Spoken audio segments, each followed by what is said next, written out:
WrestleMania 21 is one that I often enjoyed quite a bit. If it had memorable moments that I could write home about. I mean, it's just one of those pay-per-views that you're just going to remember for years to come. There are just so many memorable moments in the show that can rise above above that definitely lackluster main event, and that could have ruined the show somewhat. Um, I'm. It was pretty cool to see Hulk Hogan come back and pretty big. One of the biggest crowd pops I've ever heard. Um, it felt like a big event and acts like it for sure. Shawn Michaels and Kurt Angle is definitely worth the price of admission, even though it's a tad bit overhyped, but it's still freaking awesome. Alright, so let's get right down to the matches. Okay, starting out, we got Rey Mysterio versus Eddie Guerrero.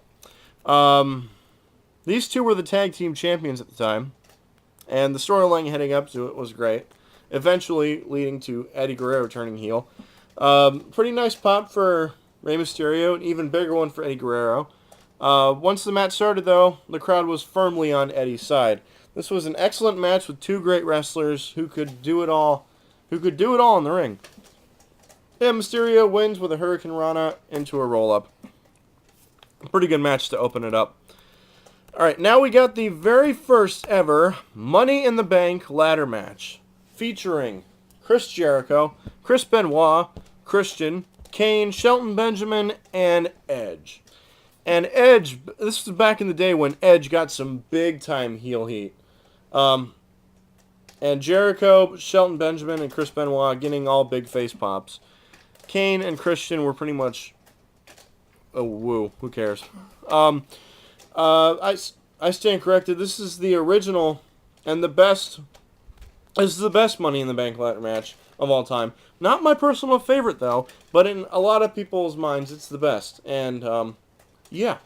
It's not as flashy as the others, but it's actually more exciting, and all of the spots just seemed all the more memorable. I was a big fan of all of the competitors in here, so Edge winning was just fine by me, because I absolutely loved the Rated R Superstar gimmick. So Edge wins the first ever Money in the Bank ladder match. Now we get a segment, like an interlude, if you will, where Eugene comes out and bragging about this is his first WrestleMania. Yeah, you guys remember Eugene, right? Of course. Who could forget? And then, Muhammad Hassan and his buddy Daivari come out, and they are not too pleased by being left off the WrestleMania card. A beatdown ensues, and then, of all people, Hulk Hogan comes out to one of the most deafening ovations I've ever heard in my entire life, saving Eugene from his troubles, and he poses in the end where, I swear, the crowd is going to make the arena crumble down with all that noise. That place was loud. Yeah.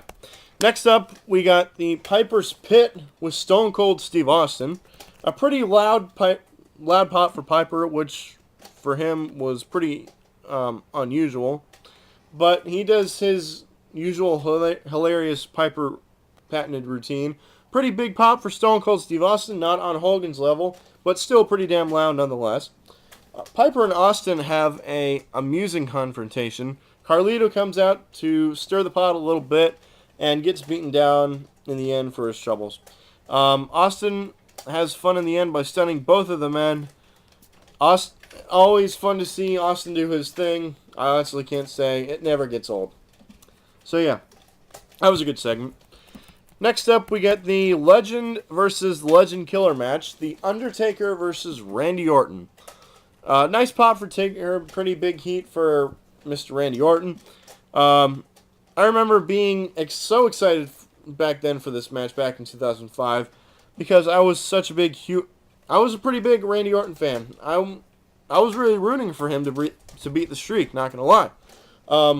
While he didn't quite pull the feat off, I was still amazed at the resilience and the poise he showed at such a young age against a reliable veteran such as The Undertaker. The match itself is severely underrated, with some exciting moments such as the RKO in midair, countering the choke slam. Yeah, so in the end, Undertaker wins with the Tombstone Piledriver. Next up, we got the Women's Championship match featuring Trish Stratus defending her title against Christy Hemme. Yeah, Christy Hemme, the winner of the Diva Search back in 2004 and the current ring announcer in TNA.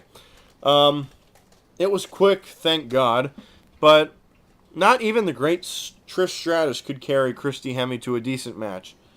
Trish and Lita looked mighty fine here, though Trish wins, and then Trish wins with a chick kick. Personally, I think it should have been Trish versus Lita, because that is in my opinion, the greatest women's rivalry of all time. So yeah, that should have been the match here, but instead we get Christy Hemme. So there you go. Now we get to the best match of the night, in my opinion. Kurt Angle versus Shawn Michaels. Is this a classic? Yes. Is it in the top 10 of all time? Like many people think, I honestly don't think so. For some odd reason, I expected a lot more of these two. Just the pure fact that two true icons, such as Kurt and Shawn, made me have such high expectations for this match. And I did. And they were fulfilled. It's definitely the best match on the show. And you'd have to be a fool to not think so. But as I said, I expected a lot more. But it is what it is. My small disappointments aside, I did love this match. By far, the best match on the show. Kurt Angle wins with the ankle lock. Now we get the sumo match between Akebono and Big Show. Yeah, how do you follow up with the best match of the night? You follow it up with the worst match of the night, and that's the sumo match. It's ugly to look at and not long enough to capitalize on the potentially interesting idea. Akebono wins by throwing Big Show out of the ring. Nothing too special. Alright, now we get to the two co-main events, two very boring main events, I should say. Starting out with the WWE Championship match, John Cena against JBL. Pretty rather mediocre pop for Cena. The crowd is dead throughout this one, with loud, audible, boring chants, and deservingly so. I was a big fan of JBL. I thought he should have gone a lot longer as champion. Cena, I don't think he was ready for this. I don't think he was ready for the title this early, this soon. But this match is probably the one big board to sit through. Cena gets beat up for the most of it, doing the annoying comeback at the end, of course. And Cena wins the title with the AA. Attitude adjustment, FU, whatever the hell you want to call it. And last but not least, we get the World Heavyweight Championship match, Batista against Triple H.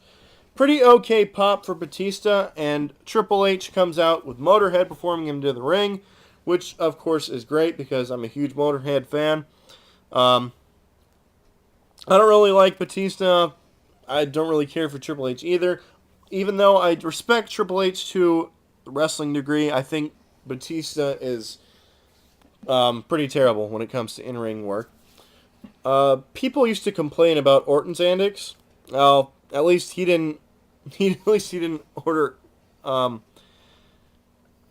his cancer-ridden wife around.